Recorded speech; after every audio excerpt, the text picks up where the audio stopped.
2002 সালে ভোটার লিস্টে যাদের নাম থাকবে এবং একটা ম্যাপিং সিস্টেমে 2002 এর পরে যাদের নাম উঠেছে তাদের 6টা আত্মীয় স্বজনের সাথে যদি তাদের ম্যাপিং লিঙ্ক মিলে যায় তাদের কোনো ডকুমেন্ট সাবমিট করতে হবে না। এটাই ইলেকশন কমিশনারের মূল কথা ছিল। কিন্তু আজকে যেটা দেখা যাচ্ছে সেটা 2002 এ অলরেডি যাদের নাম আছে তাদেরকে পর্যন্ত হিয়ারিং এ ডাকা হচ্ছে।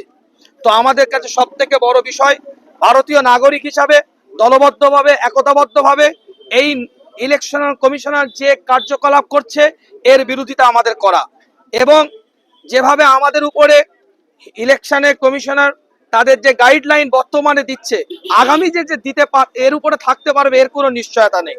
এজন্য সুপ্রিম কোর্ট গতকালকে যে বিধি নিষেধ যেগুলো আমাদেরকে দিয়েছে, ভারতের উচ্চতম আদালতের বিধি নিষেধকে কার্যকারী করা হোক এবং এসআইআর এর নামে হিয়ারিং এর নামে পরিকল্পিতভাবে নাগরিকের উপরে যেন কোনো অত্যাচার না করা হয় এবং নাগরিককে যেন যথাযথ সুবিধা ফেসিলিটি দিয়ে তাদেরকে বৈধ ভারতীয় নাগরিক যেহেতু তাদের ডকুমেন্ট সাবমিটের মাধ্যমে বৈধ ভারতীয় নাগরিক হিসাবে তাদেরকে গ্রহণযোগ্যতা দেওয়া হোক।